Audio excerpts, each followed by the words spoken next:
श्रीकृष्ण हे आपल्या बाल गोपाल समगड्यासह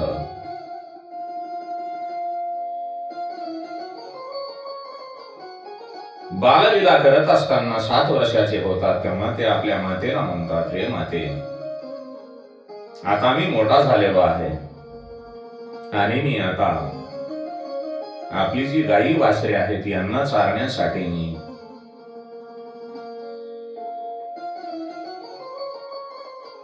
वनामध्ये घेऊन जाईन.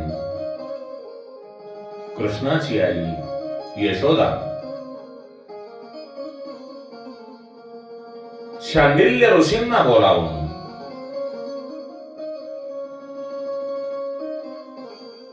कानाचा गोपाळ व्हायचा मुहूर्त काढते. कार्तिक महिन्यातील शुक्ल पक्षातील अष्टमीचा दिवस नक्की होतो. प्रातःकाली नंदबाबाच्या घरी ब्राह्मण येतात. ब्राह्मण देवता आल्यानंतर प्रथम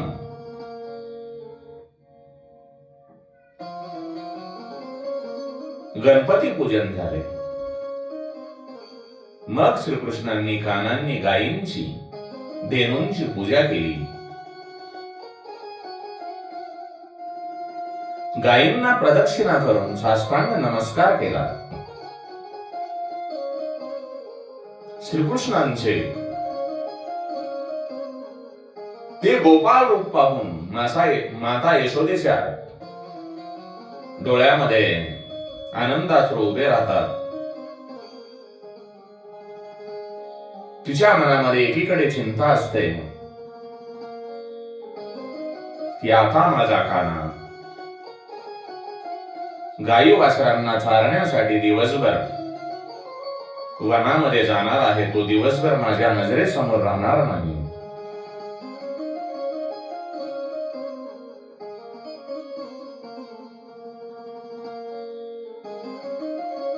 म्हणून तिला अवघड वाटते. तेव्हा कान्हा श्रीकृष्ण आपल्या आईला नमस्कार करतो. माता यशोदा त्याला आशीर्वाद देते.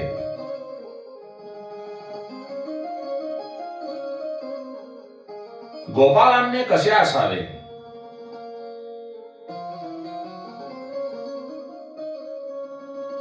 याचा जणू आदर्श श्रीकृष्णाने आपल्या आईला नमस्कार करून घालून दिलेला आहे.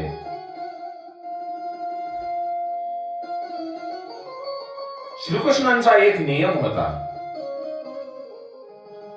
तो गायींना आणि वासरांना खाऊ घातल्याशिवाय आपण स्वतः काहीही खायचा नाही.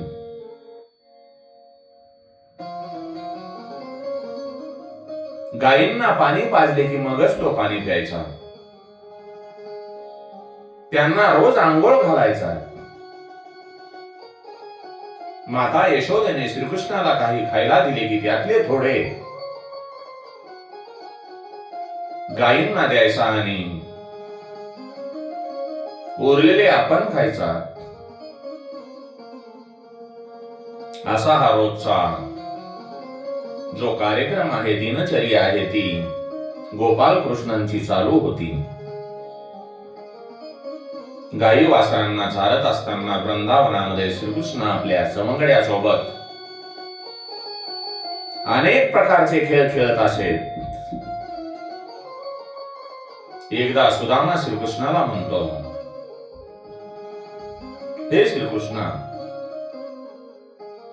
इथून जवळच एक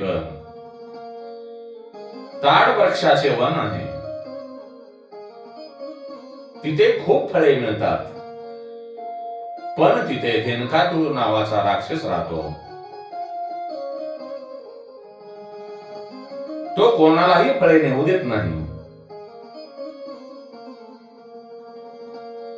तो जो धेनुकासुर आहे, गाढवाच्या रूपाने त्या वनामध्ये, ताड वनामध्ये वास्तव्याला राहतो. त्या वनातली फळे सडून जातात, पण तो कोणालाही खाऊ देत नाही. आता धेनुकासुर म्हणजे काय आपण यावर विचार करू? आपला जो मनुष्य देह आहे, हा जो आपला मनुष्य देह आहे, या देहाला सर्वस्व मानणारा,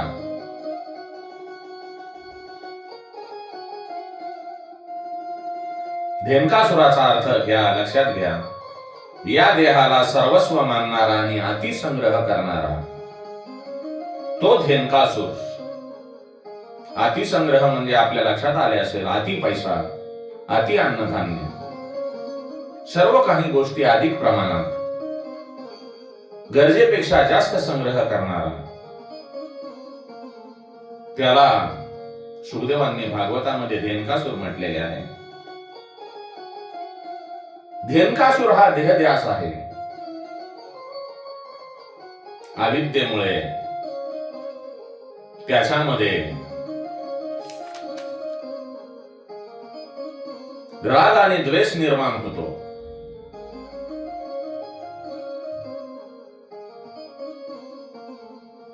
जी अविद्या आहे, अज्ञान आहे, ते जीवाला 5 प्रकारे बांधते. देहध्यास, इंद्रिय ध्यास, प्राणध्यास आणि अंतकरण ध्यास.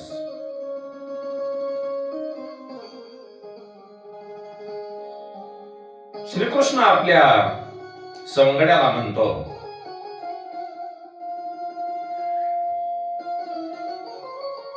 चला आपण त्या वनामध्ये जाऊ, ताड वृक्षाचे जे वन आहे त्या वनामध्ये जाऊ आणि फळे खाऊ. बघू आपणाला कोण काय करते, कोण त्रास देईल ते मी पाहतो. श्रीकृष्ण आपले ज्येष्ठ बंधू बलराम दादांना सोबत घेतात. सर्व बालगोपालांना त्या वनामध्ये येऊन फळे खाताना पाहून तो धेनुकासुर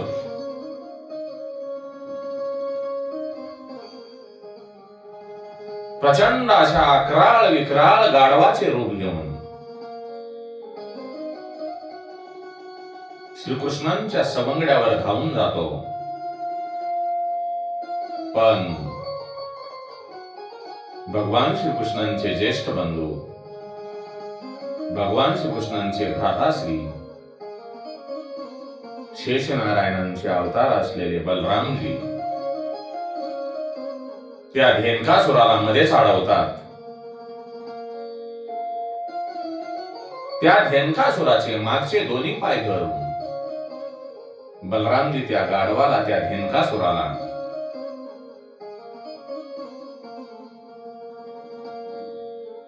लहान लेकरू जसे एखाद्या बाहुलीला घेऊन खेळते त्याप्रमाणे अक्राळ विक्राळ रूप घेतलेले त्या धेनुकासुराचे गाढवाला बलरामजी हे पाठीमागील पायाला धरून गरगरा फिरवून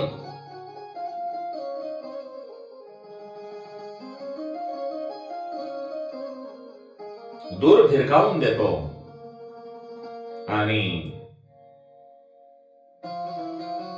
दूर फिरकावल्यानंतर तो हवेमध्ये जाऊन परत जमिनीवर आपटून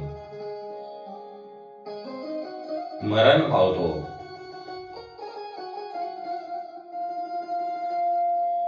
असा हा जो धेनुकासुर आहे,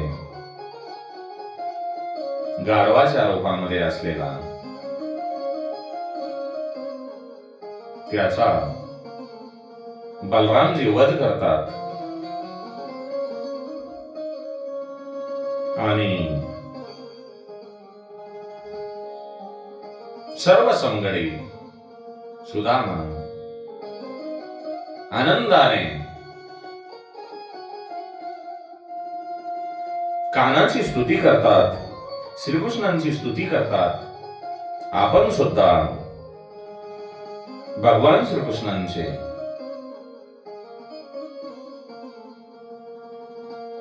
भगवंताच्या नामाचे भजन करू.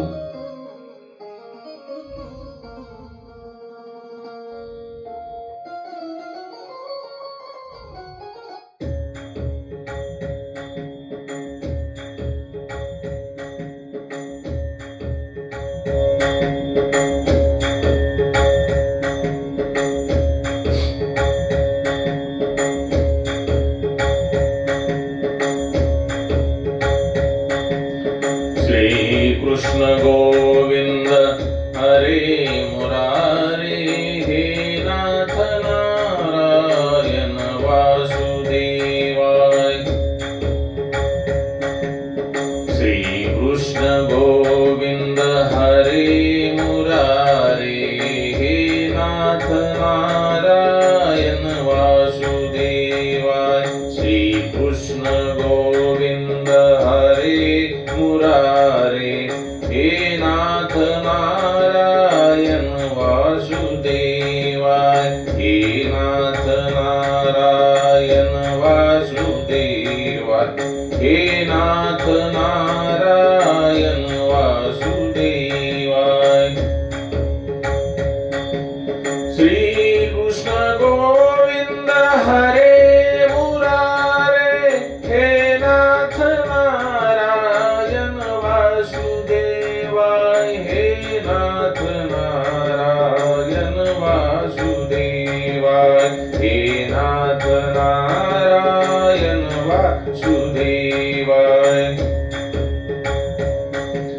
राधा रमण हरि गोविंद राधा कृष्ण हरि गोविंद राधा रमण हरि गोविंद राधे कृष्ण हरि गोविंद राधा रमण हरि गोविंद राधे कृष्ण हरि गोविंद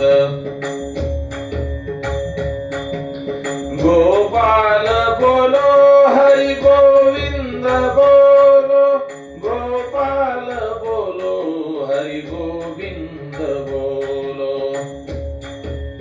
कान्हा जो आहे आता 7 वर्षाचा झालेला आहे आणि कान्हाच्या आईने कान्हांना गायींना वासरांना जंगलामध्ये चारण्यासाठी घेऊन जात असल्यामुळे त्याचे नाव गोपाळ पडलेले आहे.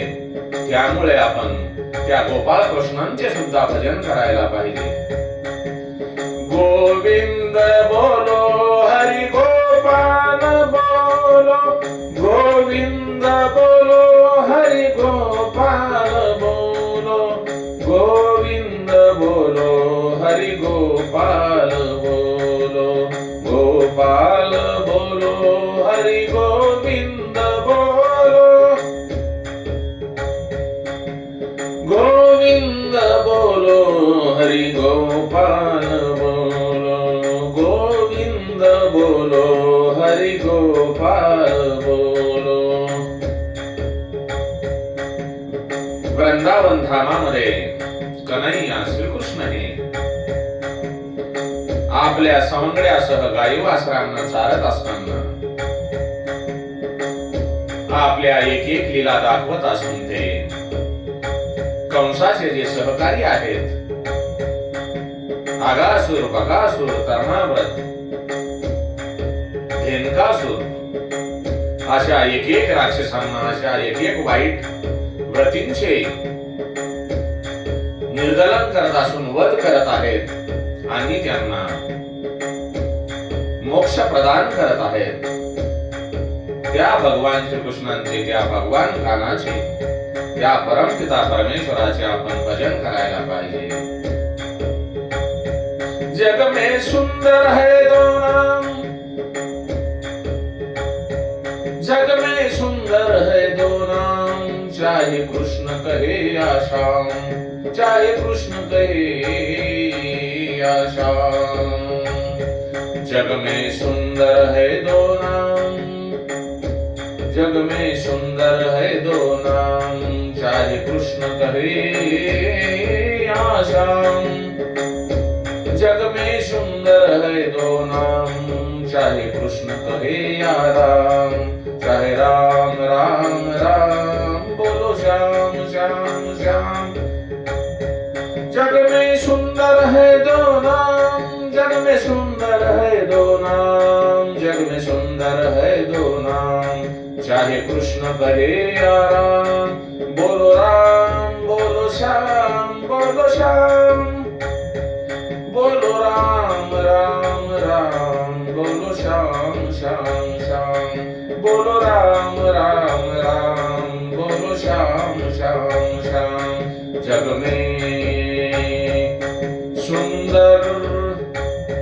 जग में सुंदर है दो नाम, चाहे कृष्ण करे या राम। बोलो राम राम राम, बोलो श्याम श्याम श्याम। बोलो राम राम राम, बोलो श्याम श्याम श्याम। बोलो श्याम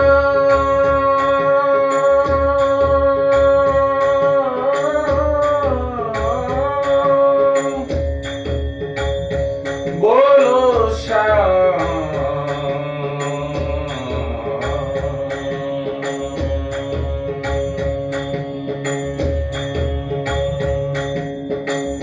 बोलो श्याम बोलो राम, बोलो राम बोलो श्याम।